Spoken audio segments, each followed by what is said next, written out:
Igan bago sa saksi. Nasagip na NBI sa isang resto bar sa Tarlac ang 8 babaeng ibinugaw umano ng sindikato. Karamihan sa mga biktima ay menor de edad at ang isa sa kanila nawala noong nagpaalam na bibili lang daw ng merienda. Saksi si Von Aquino. Sinalakay ng NBI Anti-Human Trafficking Division ng resto bar na ito sa Concepcion, Tarlac kagabi. 8 babae, kabilang na ang 5 menor de edad na ginawa umanong sex workers ang nasagip. Ang rescue operation, bunsod ng paghingi ng tulong ng mga magulang ng isa sa mga menor de edad na nawala umano noong January 23. Nagpaalam lang daw siya na bibili ng merienda pero hindi na bumalik.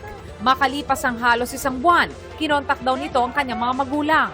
On one occasion, nakita niya yung anak niya nang mag-open ng screen, naka-brace na. And the mother was surprised dahil tinanong yung bata, saan ka kumukuha ng pambayad? Sabi niya, kay galing magbabayad naman, tutulungan daw siya ni Mami, a certain.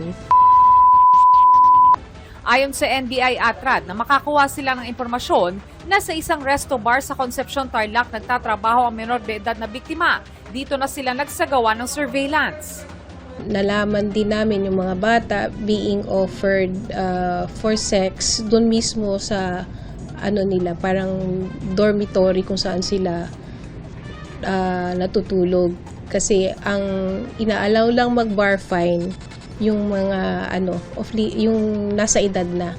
Pumasok lang po talaga kami doon sa kagustuhan din po namin. Tsaka may pangangailangan po kami. Para din po sa sarili ko to sa anak ko. Arestado naman ang may-ari ng bar at ang kapatid nito na tumatayo manong bugaw. Tumanggi silang magbigay ng pahayag. Naniniwala naman ang NBI Atrad na sindikato ang nasa likod nito dahil naibabiyahe pa nila ang mga biktima mula Metro Manila patungong Tarlac. Sinachat nila na na may ganitong klaseng trabaho, kung gusto nilang pumunta, kikita sila, may pera sila, tas makakapagpa-brace pa sila. Tas nai-entice yung mga bata dahil hindi naman mabilis kasing i-convince yung mga minor de edad. Maharap ang mga suspects sa reklamong paglabag sa Anti-Trafficking in Persons Act of 2003 at paglabag sa Special Protection of Children Against Abuse, Exploitation and Discrimination Act. Inirefer na ng NBI Anti-Human Trafficking Division ng mga biktima sa DSWD para mabigyan sila ng intervention. Para sa GMA Integrated News, Von Aquino ang inyong saksi.